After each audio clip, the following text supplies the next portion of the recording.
So now moving over to video number 2, where I'm carrying on discussing this article about autism and its relationship to co-morbids and how we assess severity.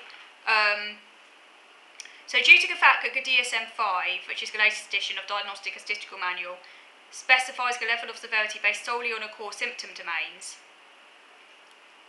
and the three levels of needed supports, by the way, is assessed based on the core symptom domains currently. Regardless of the other characteristics,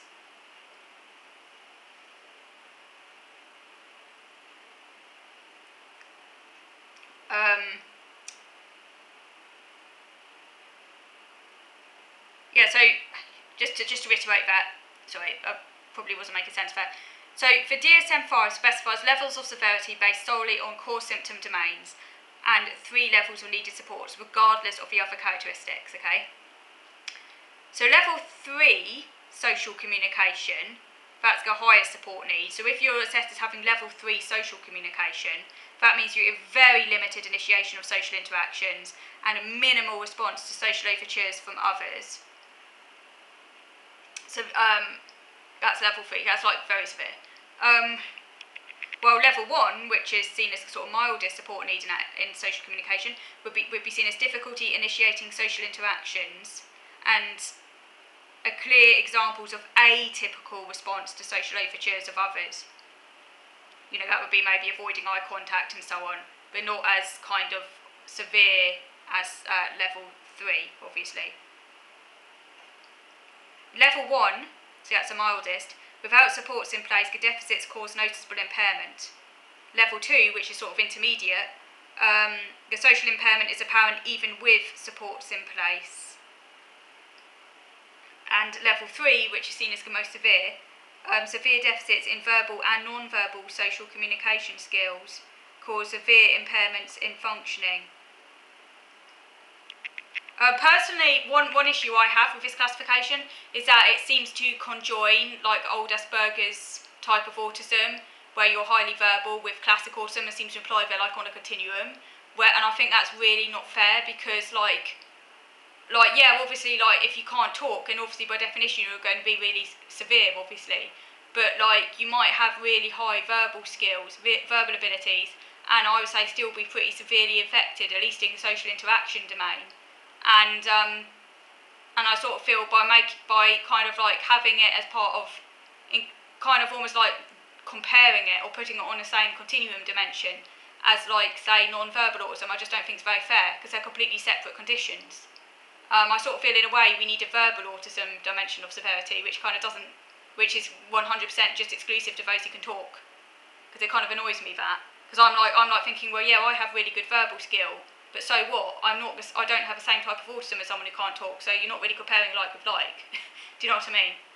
So that kind of annoys me, that they still do that. Because they're not even the same conditions, and that's the whole problem with this whole ASD spectrum kind of stuff, and getting rid of subgroups. But yeah, I was never given a level because I was diagnosed before this whole levelling came in, but from what I understand, I must be level 2 because I don't just need a little bit of support. Level 1 would be those really, if you're thinking someone like Christine McGuinness, I'm clearly not the same as her, and she's been diagnosed, so she must be level 1. Whereas, I don't think she needs social care, whereas I do, so, and I can't work or do any of those sort of things, so clearly I've got higher support needs than she does, and I wouldn't be able to have kids or anything like that. So, yeah, clearly I'm not level 1. But like I say, I've never officially been given a level, but I guess it's just based on, well, it's obvious really, because I need substantial support, and I've been assessed as having substantial support needs, and that level 2 says substantial support needs, so obviously I'm level 2. But apparently the levels shouldn't aren't based upon how well someone can talk. I read something Tony Atwood said. He said someone could have a PhD or be at university and still be level 3 if they need someone else to do all the adulting and stuff. So it's more to do with adaptive functioning and stuff. Yeah, I'm not as severe as level 3. I can do basic stuff for myself, and I am semi-independent, but I do need a lot of support. So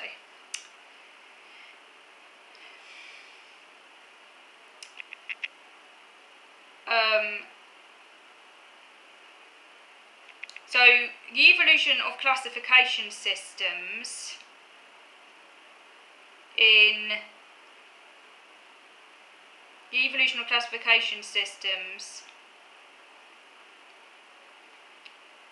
that now use criteria, that use the new criteria.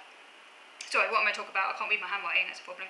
Evolution of classification systems in intellectual disabilities that now use criteria go well beyond IQ.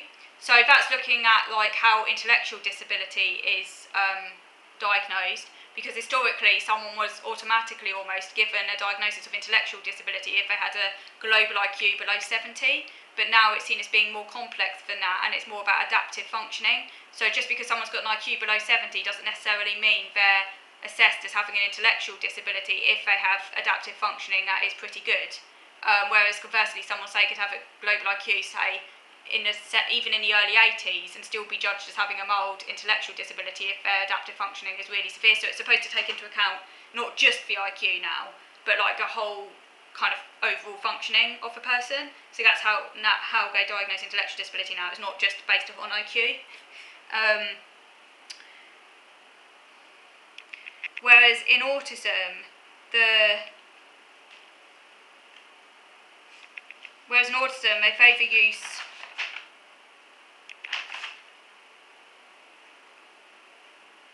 in autism. The article says that in autism they should sort of like follow suit, and that they should move towards a sort of multi-dimensional classification system, just as they do with intellectual disability diagnosis. As pointed out by Gilbert in 2014, studying ASD as a single syndrome and attempting to find a single underlying brain dysfunction has led researchers away from directions that may be more productive. For example, individual variation and existence of micro subgroups. Yeah, I agree completely. I mean, ASD is not one condition, is it? I mean, surely everyone should know that by now. It's not a single syndrome. There's no single underlying brain dysfunction. That is just going up the garden path there. That's just like, you know, you're not going to find anything there, because ASD is not one condition. You know, like there's nothing uniting my brain and Melanie Sykes' brain. You know what I mean? Just as there's nothing uniting my brain and someone who can't talk. It's not one thing. Particularly now all these new age autistics are getting diagnosed, it's even less of one thing. It's become even more heterogeneous over years, hasn't it? For a substantial number of individuals, autism symptoms can change in severity over time. Often, individuals who increase in symptom severity also increase in other types of mental health problems. And this makes it hard to tease apart the behaviours resulting from autism symptom from those resulting from other psychopathology. Yeah, that's interesting. And in my case, I sort of feel that when I was a child, like my social functioning in some ways was more severe than it is now. Like I had minimal understanding of other people's thoughts and feelings. My empathy was a lot lower. Like I just could not imagine. I did not even see people as having thoughts or feelings, and consequently I could be a little bit mean, not intentionally, just because I didn't understand other people. I cannot relate emotionally to other people's thoughts or feelings. Like I was caring, like when my brother hurt himself, I was devastated, for example. So I was caring. It wasn't like I wasn't caring or anything. It's just that I couldn't relate to other people's feelings. I had no idea of other people's thoughts and feelings, and I could be really inappropriate. And I think my overall cognitive functioning was a lot more impaired as a child in some ways. Probably because I hadn't yet developed the ability to compensate for some of it. And as I've got older, my empathy has definitely developed. My theory of mind has developed. It's still not great, but it has developed quite a lot as I've got older. And I have learned like basic social skills, like how to have a conversation with someone. And I'm better at masking in inverted commas, which took off when I was about a teenager because I couldn't do that as a kid. To a point where on superficial impression someone might not see the autism straight away. So in some ways I'm less impaired, but in other ways I'm more impaired because I've developed, my OCD has got a lot worse, And I would say that my rigid and repetitive behaviours have actually got worse as I've got older. So I feel my social difficulties have got a little bit better. But obviously when I say better, they still haven't enabled me to know how to make friends or relationships. I'm still just as impaired there as I've always been. I just mean that I'm better able at maybe like masking it a bit better and having basic conversations with people and doing basic social stuff that I couldn't do as a kid. And obviously I'm not like inappropriate in a way I was as a kid, because I have learned like what's appropriate and what's not appropriate, and I've developed more understanding of the world and so on. But yeah, I do feel in some other ways I've become more impaired, and I definitely feel myself as being more impaired subjectively than I did as a kid as well.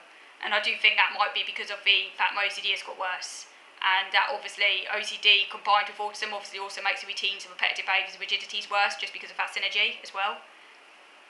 Even though they've always been there, they've definitely increased as I've got older. Often individuals with increasing symptom severity also increase other mental health problems, as I've already said. And this can make it hard to tease apart behaviours resulting from autism, symptoms resulting from other psychopathology. It's difficult to distinguish which condition is the cause for the social isolation. Difficult to distinguish which condition is the cause for the social isolation. And co-occurring anxiety is associated with higher RRBs, that's repetitive, routinized behaviours and activities. Yeah, I often think that myself, like, to what extent is it the autism or the OCD that makes me as socially isolated as I am? I think, obviously, having germ OCD, like contamination OCD, definitely makes you socially isolated, like, by definition, right? By definition. You're going to be socially isolated if you have contamination OCD. I think if I didn't have contamination OCD, I'd be a lot less socially isolated. Like, I would be able to go out and see people and stuff, and make more connections with people. I wouldn't be so worried or scared around other people, because a lot of that is driven by my germ avoidance and phobias. So definitely, I would definitely not be socially isolated. And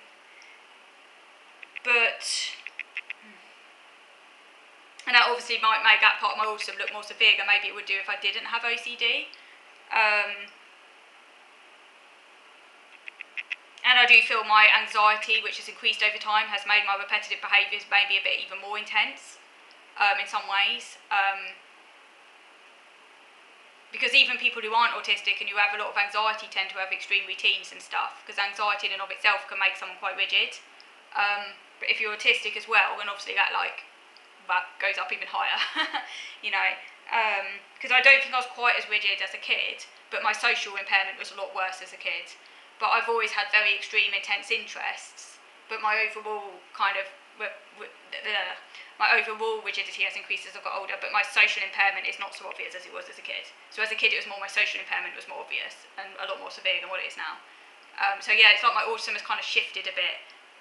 Whereas when I was a kid, the routinized behaviour was a lot milder, now it's got a lot more severe. As a kid, my social was a lot severer, now it's got milder. So it's definitely changed as I've got older. And I think that's the interaction with the OCD.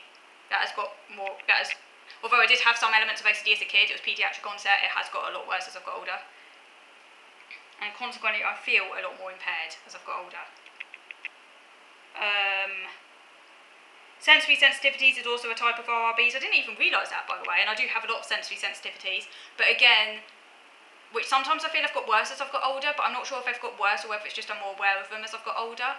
And I do feel that even neurotypical people tend to get more sensorily avoidant as they get older, and I think if you're autistic, maybe that can be even worse, obviously. But again, like I say, anxiety can also worsen sensory sensitivities as well. The more anxious you are, the more sensitive you're going to become as well. So that might make it worse just because I am so anxious.